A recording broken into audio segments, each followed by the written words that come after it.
Olá, bem-vindos a mais um vídeo aqui no canal Ricardo de Paris. Eu sou o Ricardo e hoje temos mais um capítulo do livro Miguel Strogoff de Júlio Verne. Mas primeiro, curta o vídeo. E se for a primeira vez aqui, inscreva-se e acione o sininho para receber as notificações. Já curtiu? Já se inscreveu? Já acionou o sininho? Então vamos para o capítulo de hoje. Capítulo 20, As Duas Cativas. A chegada de Ivan Ogarev, que tinha proporcionado liberdade a Harry Blount e a Alcide Jolivet, poderia ser motivo para Miguel Strogoff de uma nova e perigosa complicação. Efetivamente, se o caso permitisse que o Correio do Czar fosse visto por Ivan Ogarev, era muito de supor que este recordasse de o ter encontrado na estação de Ishin e, conquanto Miguel Strogoff não houvesse respondido ao insulto ali recebido, isso não impediria que seu agressor reconhecesse, tornando-se por consequência difícil, se não impossível, a continuação da sua viagem. Era este o lado mau da questão para Miguel Strogoff. Contudo, uma consequência vantajosa resultou logo para ele da chegada de Ivan Ogarev a ordem de levantar acampamento e de se transferir para Tomsk, o quartel-general de Feofarkã. Era este o mais ardente desejo de Miguel Strogoff. O seu fim, como se sabe, era chegar a Tomsk, confundido com os outros prisioneiros, isto é, sem correr o risco de cair nas mãos dos exploradores tártaros que infestavam os arredores dessa importante cidade siberiana. Contudo, com a chegada de Ivan Ogarev ao acampamento e com receio de ser por ele reconhecido, Miguel Strogoff perguntava a si próprio se não seria melhor anunciar o seu primeiro projeto, substituindo-o antes por uma evasão durante a viagem para Tomsk. Miguel Strogoff ia sem dúvida pôr em ação esta última ideia quando soube que Feofarkã e Ivan Ogarev já tinham partido à frente de alguns milhares de cavalos. Esperarei, pois, a não ser que no caminho se apresente alguma ocasião excepcional para fugir. As dificuldades que me rodeiam antes de chegar a Tomsk são enormes, enquanto diminuem imenso para lá daquela cidade.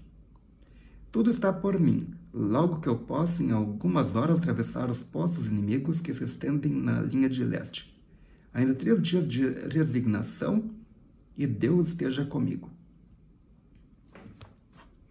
Era, com efeito, uma viagem de 3 dias que os prisioneiros, sob a vigilância de uma numerosa escolta de tártaros, tinham de fazer pela estepe. O acampamento só distava da cidade 150 versas. Viagem fácil para os soldados do Emir, bem providos do necessário. Viagem penosíssima para os presos, já quebrantados por imensas privações. Mas de um cadáver devia ficar marcado pela estrada a passagem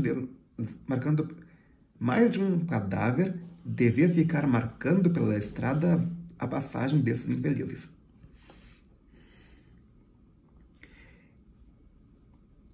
Foi às 2 horas da tarde do dia 12 de agosto, sob um céu claro e uma temperatura muito elevada, que o Topti Gapshi mandou pôr a caminho os prisioneiros. Alcide Jolivet e Harry Blount, estes dois, depois de terem comprado 2 cavalos, haviam partido para Tomsk, onde a lógica dos acontecimentos ia brevemente reunir as principais personagens dessa história. Será? Vamos ver como é que vai ser? No número dos prisioneiros conduzidos ao acampamento por Ivan Ogarev, contava-se uma velha siberiana tão concentrada e taciturna que não havia maneira de vê-la trocar uma só palavra com as suas companheiras de infortúnio. Dos seus lábios cerrados não saía um queixume, um gemido sequer. Dir-se-ia que era estátua da dor. Essa mulher, quase sempre imóvel e mais particularmente vigiada pelos guardas, estava longe de suspeitar que outra mulher, a cigana Sangarra, não a largava de vista. Apesar da sua idade avançada, essa siberiana tivera de seguir a pé a leva dos presos desde Omsk até aqui, sem que houvesse para ela o menor vislumbre de caridade. Todavia, o destino providencial colocara junto dela um ente bom e corajoso que parecia vindo do céu para lhe adoçar as amarguras e lhe suavizar as fadigas. Entre os numerosos grupos dessas desventuras que os invasores roubavam aos carinhos da família do lar, havia uma moça, tão notável pela formosura como pela impassível serenidade do seu porte, que se dedicara desde o princípio a servir de amparo àquela velhice respeitável. Nenhuma palavra ainda se trocara entre essas duas mulheres, uma no desabrochar dos anos, outra no declinar da vida. Mas a mais nova nunca deixava de estar ao lado da mais idosa, quando por qualquer motivo a sua intervenção se tornasse necessária. É certo que a velha siberiana não aceitara, desde logo, sem desconfiança, os silenciosos obséquios de que era alvo. Entretanto, o ponto franco e aberto olhar da moça, a sua recatada reserva e misteriosa simpatia que uma igual comunhão de sofrimento estabelecera entre iguais infortúnios, tinha de pouco a pouco desvanecendo a sobranceira indiferença de Marfa Strogoff. Nádia, pois ela conseguira, sem saber, dispensar à mãe uma parte dos cuidados que havia merecido ao filho. A sua instintiva bondade tinha duplamente inspirado. Protegendo a velha prisioneira, era a si própria que se protegia, porque escutava a sua formosura e mocidade com respeito que até mesmo em bárbaros sempre os muito anos incautem. No meio desta multidão de infelizes exacerbados pelos sofrimentos, o silencioso grupo daquelas duas mulheres, das quais uma parecia ser a avó da outra, impunha a todos interesse e simpatia. Nádia, depois de raptada pelos soldados que guarneciam nas barcas tártaras na passagem do Irtish, tinha sido levada para Omsk. Ali conservou-se prisioneira como muitas outras, padecendo as mesmas inclemências que pesavam sobre todos os desgraçados caídos em poder de Ivan Ogarev. O mesmo é dizer que tivera sorte igual a de Marfa Strogoff. Se não fora a sua enérgica organização, Nádia não teria resistido certamente ao duplo golpe que a feriu. A interrupção da sua viagem e a morte de Miguel Strogoff haviam-lhe causado uma impressão dolorosíssima. Por cúmulo de fatalidade, Nádia vira de repente desvanecer-se todas as suas esperanças. Depois de vencidos tantos obstáculos, quando já se julgava quase nos braços de seu pai, viera a invasão afastá-la daquele ente querido, roubando-lhe, além disso, o intrépido companheiro que a providência parecia ter colocado no seu caminho para lhe servir dedicadamente de protetor e de guia. Do pensamento da infeliz menina não se apagava a imagem de Miguel Strogoff, que ela vira desaparecer nas águas do Irtish, ferido com uma lançada. E devia ter assim morrido um homem como aquele? Para quem guardaria Deus os seus milagres, se este justo, que tinha com certeza uma alta missão a cumprir, sucumbia barbaramente antes de a ver concluída? Algumas vezes a cólera e a desesperação sucediam-lhe as lágrimas e a saudade. Aquele pugentíssimo ultraje, feito ao seu companheiro em Irshim, voltava-lhe então à memória, afogueirando-lhe o rosto de cólera. Quem vingará aquele infeliz que já não pode vingar-se por suas mãos? Exclamava ela com exaltação. E nas suas orações a pobre menina dirigia-se ao Altíssimo, pedindo-lhe uma súplica fervorosa. Senhor, Senhor, permiti que seja eu. Se antes de morrer Miguel Strogoff tivesse tido tempo de lhe confiar o seu segredo, se apesar de mulher e de criança quase, ela pudesse levar a termo a empresa incompleta desse irmão, que Deus lhe não devia ter dado para lhe não roubar tão depressa. Absorta nesses pensamentos, não era para estranhar que se mostrasse como que insensível às misérias do seu cativeiro. Fora então que o acaso a ligara a Marfa Strogoff sem ela o saber. E como poderia supor a jovem livoniana que esta mulher fosse a mãe do negociante de Irkutsk, Nicolau Korpanov? Se ela não sabia nem o nome verdadeiro dele, também não ia saber disso. Por seu lado também, como poderia Marfa Strogoff prever os laços de reconhecimento que prendiam esta moça ao seu filho? O que de início atraiu Nadia para a mãe de Miguel Strogoff foi espécie de conformidade secreta com que a corajosa siberiana suportava sua atual situação. Esta indiferença estoica pelas dores materiais que a rodeavam, este desprezo absoluto pelas privações do corpo, só podiam provir de uma dor moral muito mais forte. Era isso que Nadia supunha, e era isso que na realidade sucedia. Foi, pois, em virtude de uma simpatia instintiva por este padecer íntimo e reservado de Marfa Strogoff, que ela começou a dedicar-lhe extrema afeição. A maneira como a velha siberiana sabia suportar os seus pesares guardava-se perfeitamente com os sentimentos varonis da filha do exilado. Esta, pois, não procurou oferecer-lhe os seus serviços, deu-lhes espantosamente. E Marfa Strogoff, sempre imóvel, nem teve de rejeitá-los, nem teve de agradecê-los. Nas subidas mais íngremes da estrada, Nadia achava-se sempre a seu lado para ampará-la com o auxílio do seu braço. As horas em que os parcos víveres se distribuíam, Marfa Strogoff não se movia para reclamar o seu quinhão. Porém, Nadia nunca deixava de repartir com ela o que tinha. E era assim que, para ambas, se ia encurtando pouco a pouco com esta via dolorosa. Graças à proteção da sua jovem companheira, Marfa Strogoff pôde acompanhar as escoltas que iam de guarda aos presos sem ser amarrada ao arção de nenhuma cela, como sucedia tantos outros dos seus infelizes compatriotas. Que Deus te pague, minha filha, o muito que tens feito pelos meus cansados anos, disse uma vez Marfa Strogoff, e foram estas, durante algum tempo, as únicas palavras que se trocaram entre ambas. As horas consumidas nesta viagem eram longas como séculos. Parecia que as duas mulheres deveriam ter pensado em aproveitá-las, conversando uma com a outra sobre as suas recíprocas situações.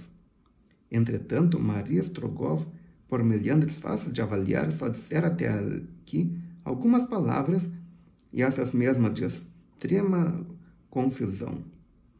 Não lhe convinha de modo algum aludir a seu filho, nem ao funesto encontro que tivera com ele dias antes. Nadia, por seu lado, mostrava-se também se não muda, pelo menos sóbria de todas as falas desnecessárias. Contudo, uma vez reconhecendo que tinha diante de si quem soubesse compreendê-la, e deixando desafogar o coração, principiou a contar a Marfa Strogoff, sem encobrir nenhuma circunstância, todos os acontecimentos em que a tinha visto envolvida desde a sua partida de Vladimir até a morte de Nicolau Korpanov. Tudo o que Nadia relatava do seu esforçado companheiro parecia interessar de um modo bastante extraordinário a velha siberiana. Nicolau Korpanov, disse ela, conheço apenas um homem, um só entre toda a mocidade de agora, que fosse capaz de fazer o que este fez. E chamava-se deveras Nicolau Korpanov? Está bem certa disso, minha filha. Para que me enganaria sobre esse ponto, se foi sempre tão leal comigo em tudo mais? Entretanto, Marfa, movida por uma espécie de pressentimento, dirigia à sua companheira perguntas sobre perguntas. Disseste-me que era intrépido, minha filha. Provaste-me que eu tinha sido. Dê certo, confirmou Nadia. Era assim também que se teria mostrado o meu Miguel, disse Marfa Strogoff a si mesma. Depois acrescentava: disseste-me também que nunca recuava diante do perigo, que nada o fazia estremecer, que era tão afetuoso no meio de sua própria força, como se juntasse aos ímpetos da coragem as meiguices da mulher, finalmente que velava sobre si, como só poderia fazê-lo tua mãe?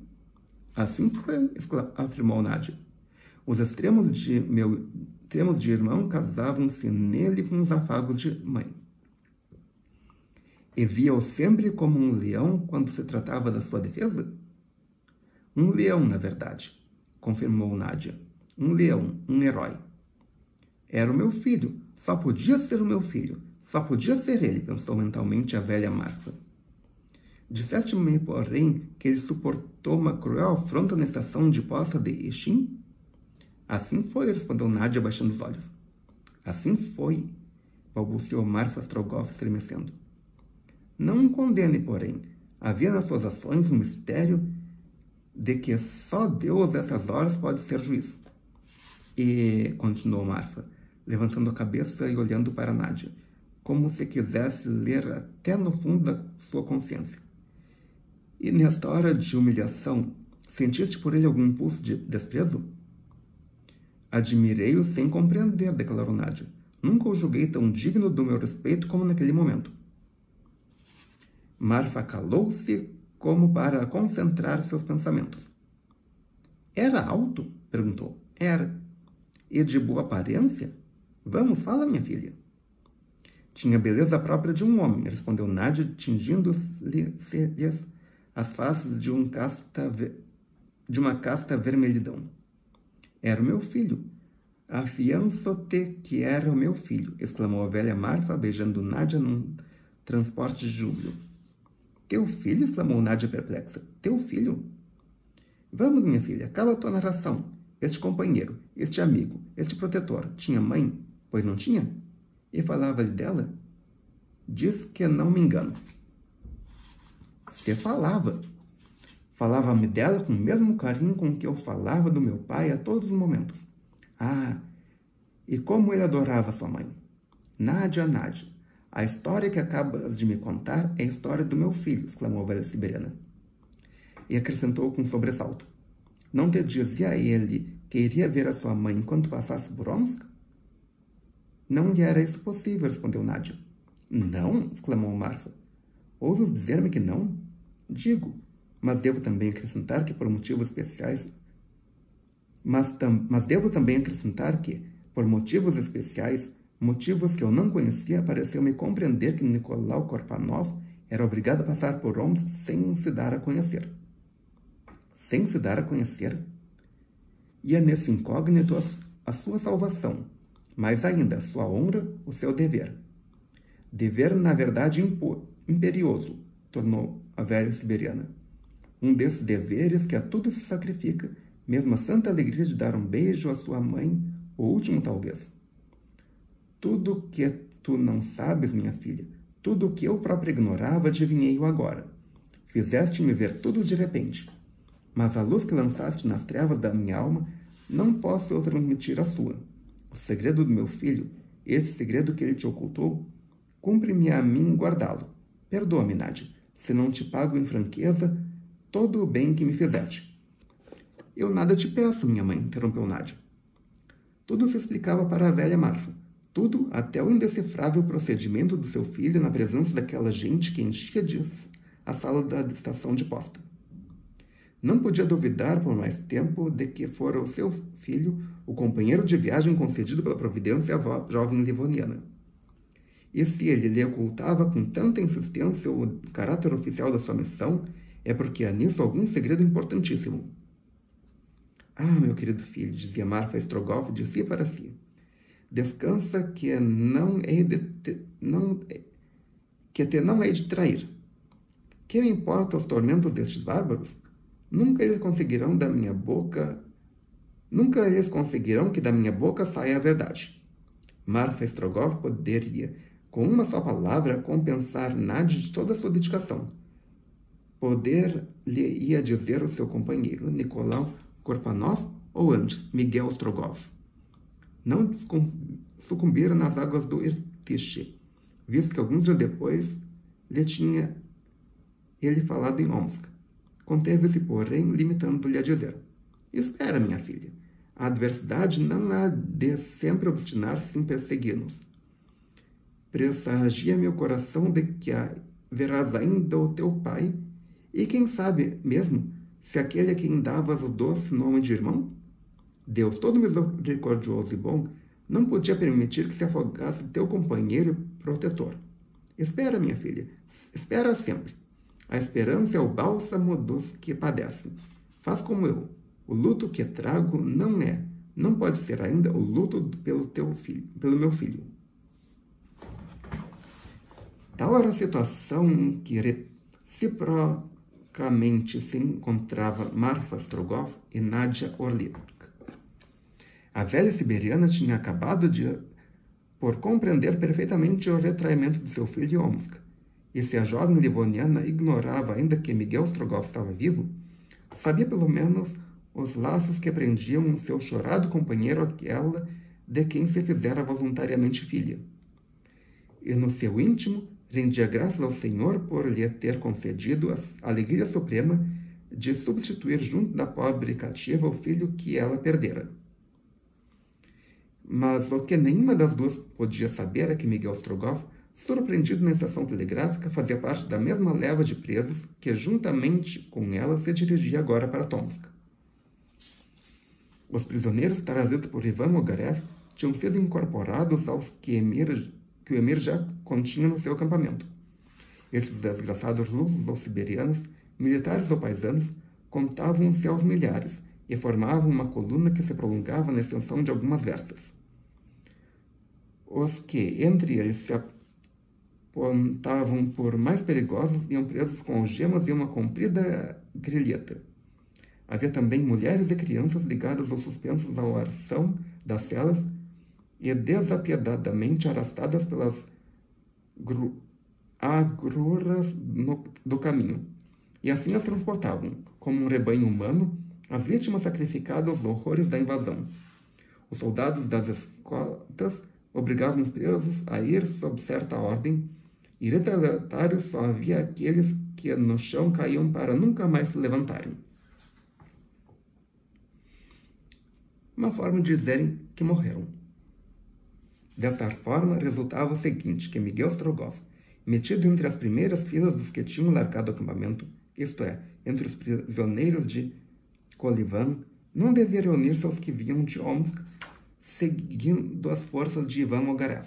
O correio do czar, portanto, ignorava a presença da sua mãe e de Nadia neste grupo de cativos, da mesma forma que elas não podiam imaginá-lo tão perto de si. A viagem do acampamento para Tomsk, feita sob a influência da lança e do chicote dos soldados, não podia deixar de ser mortal para muitos e terrível para todos. Caminhavam-se pela estepe, tornada agora insuportável com a poeira que o Emir e sua numerosa vanguarda levantavam na sua passagem.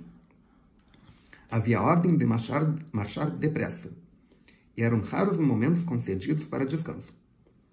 Essas 150 versas atravessadas sob um sol ardentíssimo, e por mais depressa que percorressem, deviam parecer intermináveis. É extremamente árida a região compreendida desde a margem direita do Obi até a base do contraforte que se destaca dos montes Sayansk, numa direção de sul para norte. Apenas algumas raticas e ressentidas moitas quebram num ou noutro ponto a monotonia desta enorme planície. Não se vê cultura porque não existe água. Ora, a falta d'água era o maior suplício que se atormentava os desgraçados cativos, sequiosos pelo excesso de uma extensa e penosa marcha. Para se poder encontrar um afluente, seria preciso avançar ainda 50 versas, até mesmo se estar junto ao indicado contraforte, onde se realiza a divisão das águas entre as duas bacias do Obi e do Yenisei. Ali, de fato, corre o Tom, pequeno afluente do Obi, que, antes de confundir as duas águas com as desta grande artéria do norte, banha a cidade de Tomsk. Ali se encontraria uma corrente abundante, a estepe seria menos estéril e a temperatura mais suave. Entretanto, os comandantes das escoltas haviam transmitido as mais positivas ordens para que se apressassem a chegar a Tomsk, uma vez que o emir receava todo momento ver-se atacado de flanco por alguma coluna russa, vindo toda a velocidade das províncias do norte. Depende-se, pois, de todas essas circunstâncias que os prisioneiros, além das suas angústias e tormentos, nem mesmo tinham a possibilidade de matar a sede que os devorava. De que serve prolongar a descrição das privações por que passaram estes desventurados? Basta dizer que muitos deles caíram para nunca mais se levantarem, ficando-lhes pela estrada os cadáveres insepultos, à espera que viessem as feras fazer delas o seu reposto. A situação tá bem ruim para eles. E o que você acha disso? Coloca nos comentários aqui embaixo o que você acha do assunto. E o que acha que vai acontecer no próximo capítulo também. Ok? Obrigado pela presença. Obrigado pela audiência. Até amanhã aí, com mais um vídeo e até logo!